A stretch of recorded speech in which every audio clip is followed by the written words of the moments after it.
Halo, malam mas. Iya. Duh, ini malam apa pagi? Iya mas. Piye. Iya itu apa? Aku pernah kena tipu juga. Akunya si yang Oon. Aku percaya aja aku orangnya percayaan gitu. Antara percayaan sama Oon gitu. 1-2 kayaknya mas. Oh. Jadi itu waktu itu modusnya kan aku ada orang utang di sini, ya kan? Itu jumlahnya itu 5.000 waktu itu. Terus aku kan di-up di yang buronan utang itu loh. Tuh, sampean yang di-up? Di Facebook.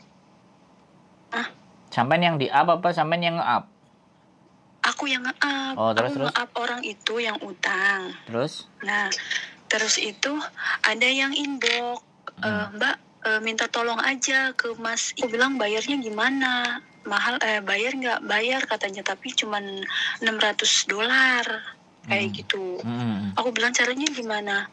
Ya nanti sampean telepon aja nomor ini. Aku nurut loh, orang namanya duitnya pengen balik gitu ya. Siap. 5.000. Aku sebenarnya malu mas cerita kayak gini, kelihatan banget aku Oon. Duh, kan yang Oon nggak cuman sampean, Mbak. Iya sih, tapi maksudnya jangan sampai ada lagi gitu loh. Jadi jangan kan gini, ada lagi. kan terkadang aib itu satu sisi ya,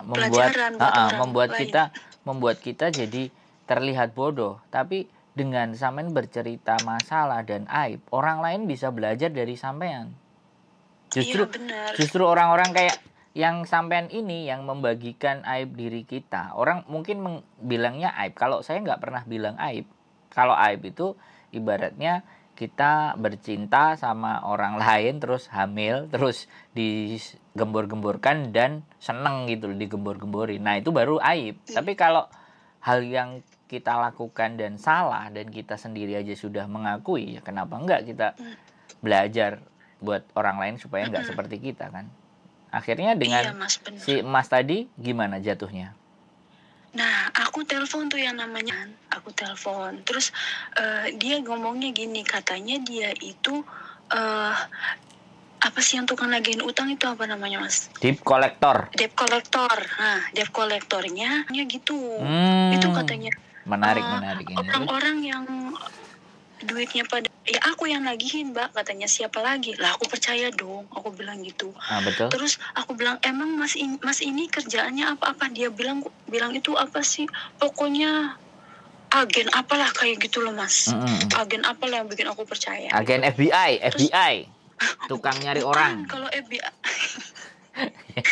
FBI mungkin familiar ya di telingaku. Itu nggak apalah namanya gitu loh. Something lah gitu lah. Aku percaya aja dong. Terus caranya gimana mas? Aku bilang gitu. Enggak, nanti sampean punya KTP-nya enggak? KTP-nya orang itu atau enggak fotonya atau enggak alamatnya? Aku bilang ada mas, ini ada alamatnya, ada KTP-nya. Aku lah alamatnya enggak ada. Ada KTP-nya, aku bilang ada fotonya. Oh iya itu bagus katanya. Sini biar aku cek. Lah dia, oh mbak ini orang itu punya masalah katanya.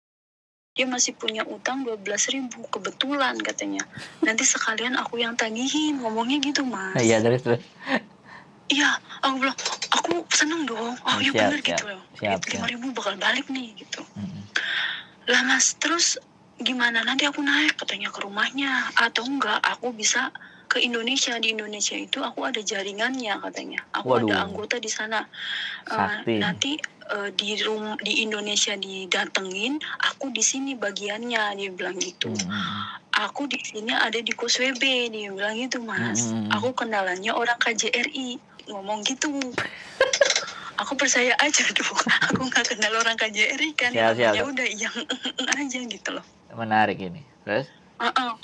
Kalau sampai nggak percaya, nanti kita minggu ketemu. Katanya ngopi-ngopi bareng di Starbucks di KOSWB sama aku bilang gitu kan.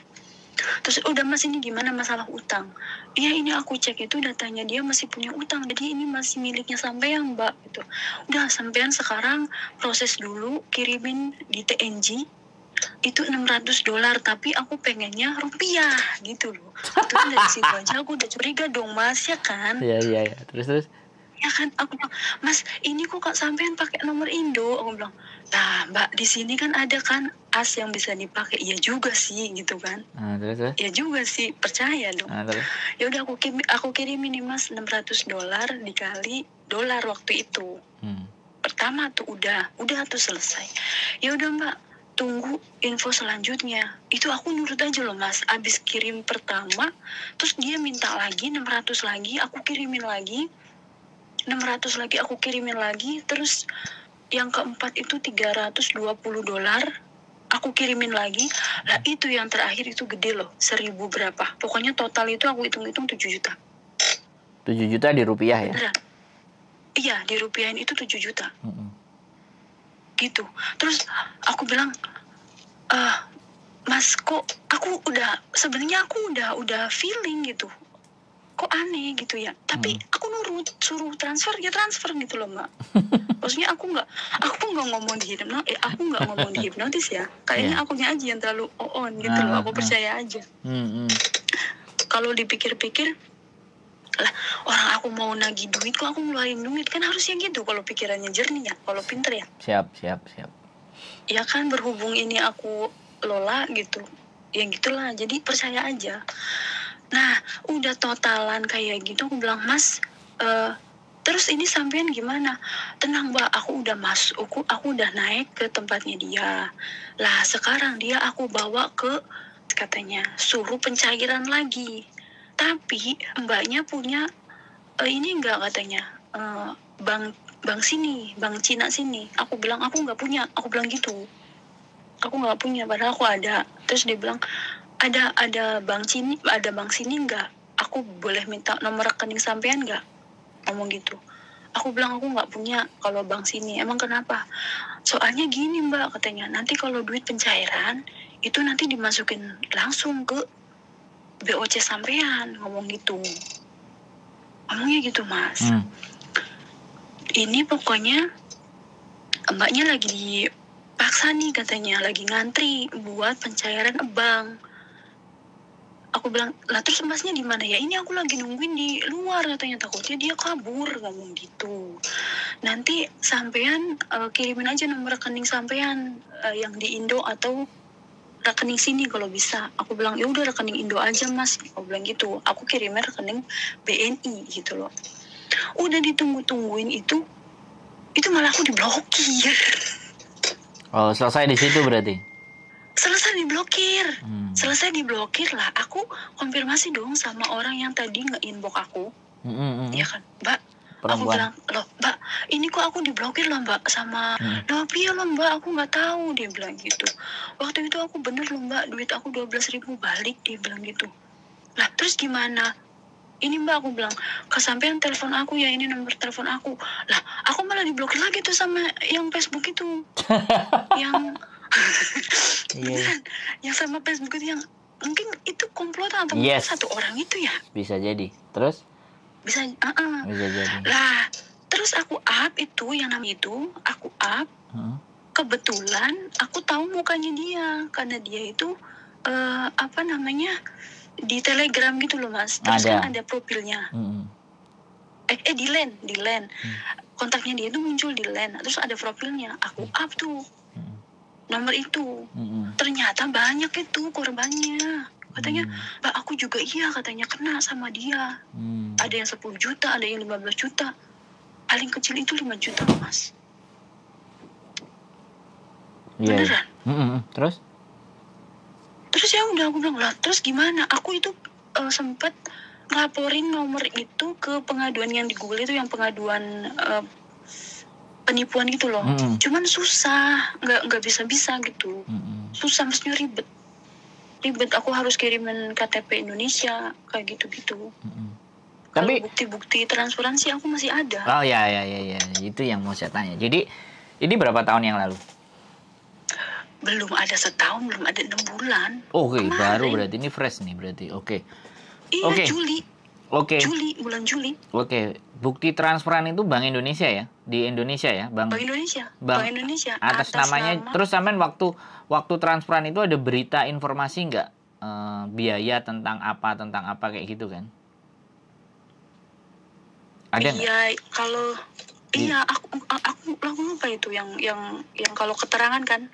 Keterangan kan harus dicantumkan biaya untuk apa gitu kan? Kayaknya aku ada, tapi nanti aku coba cek lagi deh. Kayaknya setiap kali aku transaksi ada keterangannya. Oke, jadi gini. Jadi sekali lagi ya, kita nggak berharap, tapi ini kasusnya persis sama kayak kemarin teman-teman. Ini yang baru ditipu itu kan dia baru jalan. Jadi baru dimintain. Nah, terus ketemu nggak bisa tapi ada nomor telepon. Nah, sekali lagi nih. Nah, jadi kasusnya kan kalau saya ketemu lawyer, kakak kelas saya konsultasi dulu gitu loh. Nah, untuk pelaporan pertama itu kotanya di mana, ya kan? Daerah transfernya itu kan di mana? Ya, saya kan pasti tanya konsultasi sama dia. Kalau kita cari cyber dan nomornya ini, kan ada WhatsApp kan, bukti chat, bukti elektroniknya itu ada, terus bukti transferan ada. Terus alamat orang di bank itu bisa kita buka, karena kadang tidak semudah yang kita bayangkan untuk buka di bank tersebut. Dan saya kepingin juga ibaratnya ketika kita menolong pun jangan-jangan nanti dipikir kayak yang itu lagi gitu loh. Tapi kan muka saya nampak gitu. Dan channel ya saya kan ada, saya orangnya nggak sembunyi-sembunyi gitu. Saya khawatirnya cuman kadang pingin saya telusuri dulu, jadi saya kumpulin bukti. Ya sampai sejauh mana nih orang bisa kita cari gitu loh. Karena kan nyari orang itu sekali lagi kan membutuhkan biaya, dan saya tidak menginginkan itu ada biayanya ditanggung sama si korban. Tapi kalau benar-benar orangnya saya ini sudah mampu dan bisa menemukan korbannya, ya kan, terus didata dan semuanya, nah tinggal para korban ini mau ngegas apa enggak memperkarakan. Kan jatuhnya di situ tuh. Nah, makanya untuk memberikan dukungan boleh sampean kirimkan bukti chat atau nomor HP-nya yang bersangkutan, terus resitnya transferan sampean semuanya. Jadi semua data biar tak kirim dulu. Kemudian dia olah. Mungkin nanti ke depannya saya minta sampean bisa bercerita ke teman saya tentang kronologis dulu. Iya. Jadi ini masalahnya chatannya itu yang masalah, Mas. Masalahnya kenapa? HP aku kan ke reset. Itu hilang semua chatannya. Waduh lah, kalau bukti nggak ada gimana kita mau telusuri, Mbak? Iya, ini adanya cuman bukti ininya doang, apa sih? Resitnya. Resitnya, tapi coba deh nanti aku lihat biasanya kan ada di foto Google itu loh. Ya. Perasaan aku ada screenshotan. Google Foto. Nah, coba deh. Kalau memang ada screenshotan dianya percakapan itu semuanya dan dengan nomor, sekali lagi ya kan, nomor Indonesia sama nomor Hongkong kan nggak kayak sekarang ya. Tapi pasti ada data KTP pada saat dia registrasi nomor itu awal kan pasti ada KTP tuh. Nah, fungsinya kan untuk fungsinya ke situ. Tinggal teman saya nanti sampai sejauh mana bisa sampai, dan apakah ini worth it. Artinya worth it itu di uang sampai di kehilangan 7 juta itu kita menghilangkan uang berapa untuk memburu manusia ini kan. Sekali lagi kan angkanya relevan apa enggak. Kemarin kan 2.400.000. Kemudian dia mau cari. Nah, sedangkan biaya sidangnya dan biaya perkaranya itu pastinya kan lebih dari angka itu. Nah, kalau seandainya kita mau cari orang kan bagaimana ceritanya, sedangkan biayanya nggak worth it. Kalau 7 juta misalnya memang kita sudah bisa temukan si tersangkanya, dalam artian ya kan sudah ditelusuri. Aku sih gini sih berharapnya seenggaknya gitu nomor itu diblokir, maksudnya nomor rekening atas nama penipu itu setidaknya diumumkan, terus tahu gitu loh identitasnya. Ya kita kan tetap gitu loh. Gini loh Mbak, itu kan juga melanggar privacy karena belum ada, mungkin disampaikan terbukti berbohongnya, menipunya, Iya. Tapi secara hukumnya kan nggak ada. Yang ada sampean malah dituntut balik. Makanya sebenarnya di saat orang punya utang kemudian kita up mukanya kita, itu sebenarnya yang kena, Mbak. Sebenarnya loh ya. Makanya, dan saya nggak ngerti pencarian orang hutang itu motifnya apa. Bisa jadi orang-orang yang padahal nggak ada. Nggak, kita makanya saya nggak pernah pernah satu kali ngelihat komen-komen dan statusnya nggak punya nilai, akhirnya saya keluar gitu. Karena di situ isinya adalah menghujat-hujat dan mencari-mencari orang-orang yang hutang. Sekarang persoalannya, apakah dengan diupload itu akan membantu uangnya itu kembali? Kan nggak juga. Makanya kan, nah yang seharusnya digunakan untuk media justru mencari, tambah justru digunakan untuk membohongi gitu loh. Paham nggak? Itu kejahatan. Nah iya kan. Jadi grup itu akhirnya digunakan untuk tadi, makanya ada komplotan yang masuk gitu. Nah, makanya kan akhirnya kita jatuh tertimpa tangga pula kan. Harusnya cuma 5.000 aja yang selesai, tambah 7 juta. Akhirnya kan double. Jadi nggak apa-apa. Ini juga sebagai bentuk pembelajaran bahwa kita jangan masuk ke situs yang justru, atau ke grup-grup yang justru memudahkan mereka untuk grogotin kita lagi, kan gitu tuh ceritanya. Iya benar. Ya, pokoknya intinya pelajarannya banyak deh. Nah, dari situ pelajarannya banyak. Nah, mungkin ya satu sisi cara pandangnya sekali lagi ya kan. Tetapi konten yang seperti ini kan bisa juga membuat teman-teman jadi mau berpikir bahwa hati-hati di saat kalian nyari orang di tempat situ, bukan malah dapat, malah kalian kena gitu. Ya kan? Awalnya manis sih, 600 terus kan, jadi kan itu kan ya, iya kan, itu kan sekali lagi ya saya nggak berbicara, tapi namanya juga teman-teman di Hong Kong ini sangat rawan sekali untuk mendapatkan hal-hal. Bahkan kemarin waktu love scamming itu, yang kirim barang, transfer duit itu, kalau dihitung itu mau ada ratusan tuh. Iya. Cuman mereka nggak speak up aja. Temanku juga kena Mas itu. Nah, hampir ketika kita buka kayak gitu, sama itu sama ceritaku, sama. Cuman nggak semua orang mau buka tuh. Hanya di konten-konten kita aja itu keluar ya kan. Hanya baru-baru ada konten ini kan baru. Kalau kita cerita, iya benar. Jadi kalau kita up itu cerita gitu, itu kita malah dapatnya hujatan gitu. Jadi malu, jadi takut kayak gitu. Padahal kita itu menyampaikan informasi gitu. Jangan sampai ada kejadian seperti ini, udah cukup aku aja, maksudnya gitu. Nah, makanya tapi kan yang di situ kan. Jadi ketika sampean mengungkapin sesuatu itu, ngobrolnya dengan siapa? Kan pasti kayak gitu. Posturnya dengan orang yang biasa atau orang yang memang sudah dikenal publik. Kalau orang yang sudah dikenal publik, mereka mau bully dan apapun, ya itu kan silahkan mereka. Tapi kan sampean ngomongnya ke kita, ke saya misalnya. Jadi sampean susah, menderita. Ketika ngomongnya sama Deddy Corbuzier, orang siapa mau bully kan? Ibaratnya. Jadi postur yang diajak bicara pun, ya kan? Postur yang diajak bicara pun ya setidaknya orang-orang yang notabene-nya eksis di dunianya gitu. Iya benar. Ya kalau saya kan berpengaruh juga ya. Nah, saya kan eksis di YouTube dan saya punya komunitas dan saya menunjukkan muka saya, bahkan sosial media saya namanya nama lengkap saya. Mana yang saya tutupin? Dan saya bangun branding gitu.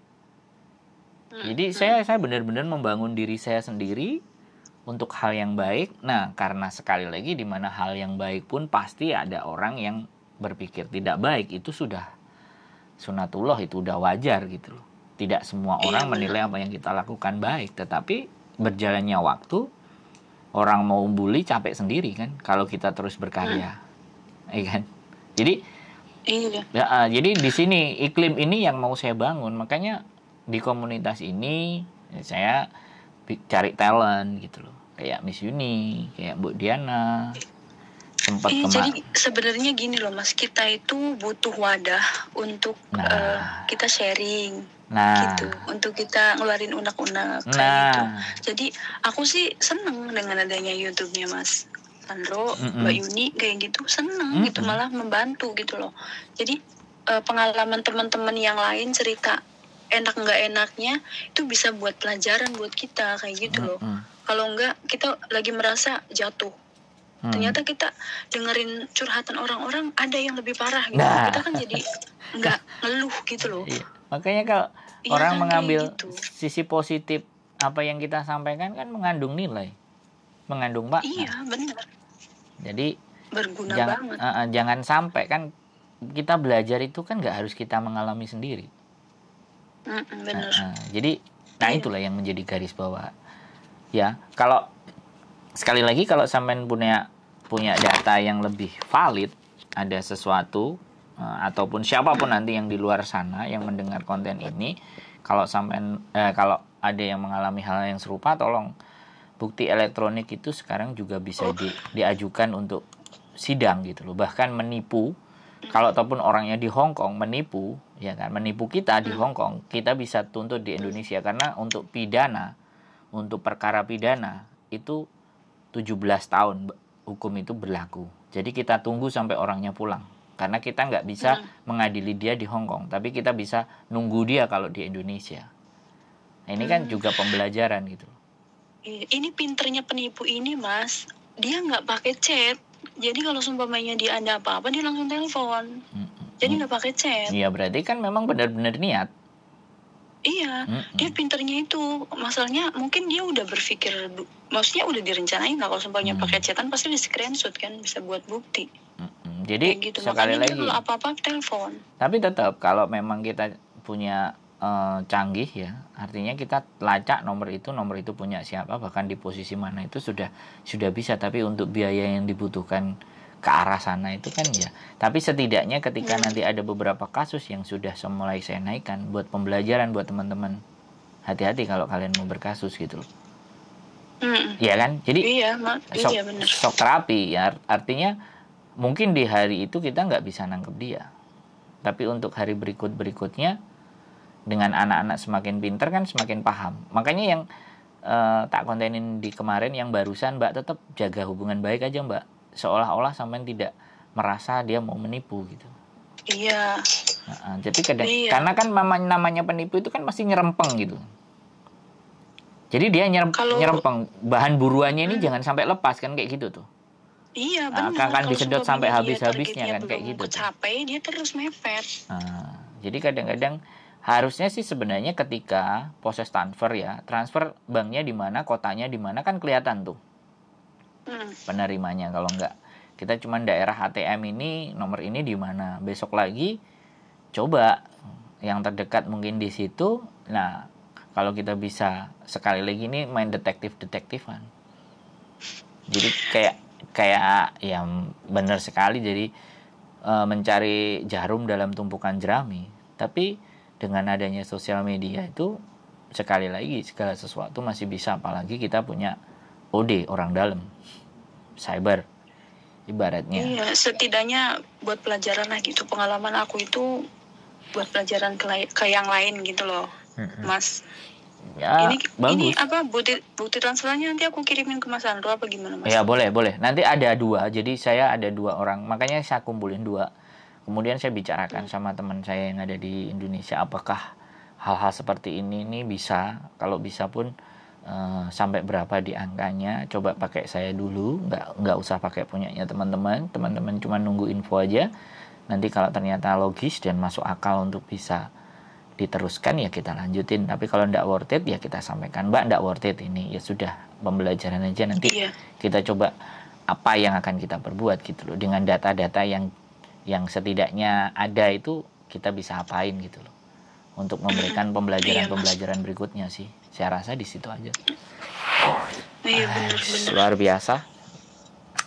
Jadi bukti itu ya, nanti kalau ada screenshotan kalau memang punya, dan nomor itu kayaknya nanti deh coba screenshotan aku cari deh coba. Masalahnya nih HP aku tuh ke-reset, jadi kan hilang semua. Yang udah di screenshot atau apa gitu biasanya. Tapi biasanya nempel di Google itu loh, galeri Google biasanya itu nempel terus kan. Coba nanti kalau ada longgar waktu, ya tidak harus, tapi dengan adanya data yang secukupnya ibaratnya, atau data yang sangat bisa dikatakan atau kurang valid ya, tapi apa bisa kita olah dari data tersebut gitu loh. Saya tak tanya. Iya Mas. Saya yang diskusi sama mereka. Siap Mas. Makasih ya Mas. Oke, sehat selalu ya. Kontak-kontak ada sesuatu. Terima kasih atas ceritanya. Mudah-mudahan bisa bermanfaat buat sama-sama. Terima kasih juga udah jadi wadah buat saya cerita. Ya nggak apa-apa. Yang penting jangan sebut nama lah. Itu aja sih. Oke, sehat selalu Mbak E ya. Selamat malam. Assalamualaikum warahmatullahi wabarakatuh. Oke, buat teman-teman semuanya sekali lagi ya, banyak sekali kasus ya, tipu menipu uang, piutang dan apapun itu ya. Sekali lagi, dengan adanya ini, konten kita bisa buat pembelajaran buat teman-teman. Kalau memang di konten ini banyak orang-orang yang membuli, membicarakan kebodohan, ya kita anggap kapasitas cara berpikir orang tersebutlah yang tidak tepat ketika nonton. Nah, tidak tepat berarti bukan tidak boleh. Boleh, karena komen dengan model apapun, ungkapan apapun itu hak, karena di sini adalah sosial media. Selama kita masih membuka kolom komen untuk dikomenin, orang bebas mengkomentari. Tapi saya yakin penonton saya adalah orang-orang yang mempunyai cara berpikir yang positif. Karena penonton saya belum banyak. Tapi kalau sudah penontonnya jauh lebih banyak, yang sudah tidak terkontrol karena orang-orang yang sudah sangat di luar sana, pasti itu akan tercampur. So, jangan khawatir dengan apa yang disebut bullying, apa yang disebut komen yang jelek, komen yang buruk. Teruslah berkarya, teruslah teman-teman memberikan hal-hal yang baik buat teman-teman, buat manusia-manusia yang lain. Karena di dunia ini tidak ada sesuatu yang jauh lebih baik ketika kita bisa bermanfaat buat orang yang lebih banyak. Sehat selalu buat teman-teman semuanya. Semoga bermanfaat. Keep stay tune in my YouTube channel dan see you. Bye-bye.